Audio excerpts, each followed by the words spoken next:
L'idée générale, c'est que ces acteurs-là ont besoin d'avoir une bonne connaissance du secteur de l'eau, du cadre légal, des possibilités qu'ils ont pour la mise en œuvre de leur politique, qu'ils aient vraiment les outils pour la mettre en œuvre. Mais que derrière, effectivement, ça ne suffit pas si c'est uniquement de la formation et qu'il n'y a pas derrière un service un peu plus professionnel qui se met en place. Donc l'idée, c'est que à la fois les gestionnaires et à la fois la commune montent en compétences et se professionnalisent sur la politique de l'eau et de l'assainissement.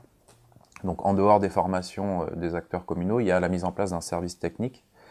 Donc soit un service technique avec un nouveau recrutement, c'est-à-dire une personne extérieure à la commune que le maire et son staff recrutent, soit un réaménagement de poste au sein de l'organigramme de la commune.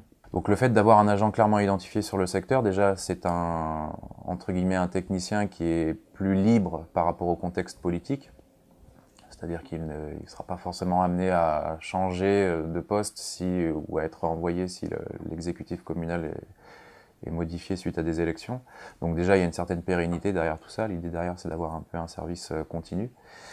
Et surtout, son rôle, c'est au quotidien de suivre et d'accompagner les gestionnaires délégués, d'accompagner les populations, de les sensibiliser sur la nécessité de payer pour avoir accès à un service public de l'eau, la nécessité de mettre en place des aménagements sur les bassins versants. Donc lui, vraiment, c'est l'animateur au quotidien de la commune pour la mise en place de cette politique.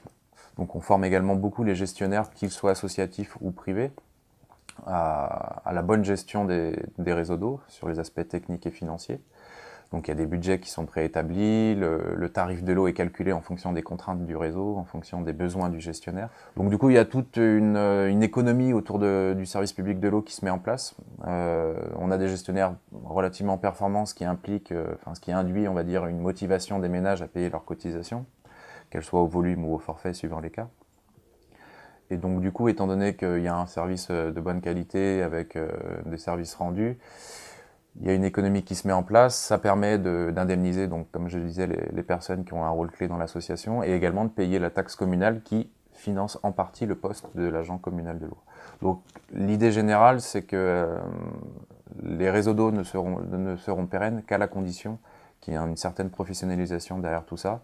Suivant les échelles, ça peut être des gestionnaires associatifs avec des salariés, ou alors uniquement des bénévoles indemnisés à la tâche. Mais en gros, quelle que soit l'échelle de travail, la taille des réseaux, le nombre d'usagers, la logique qu'il y a derrière, c'est d'avoir une gestion professionnelle avec un service public de qualité pour qu'il y ait une certaine économie qui puisse se mettre en place et du coup une pérennité du service. Dans le cadre de notre collaboration avec la région, l'idée c'est qu'effectivement nous, on est plus en interaction sur la politique de l'eau et de l'assainissement.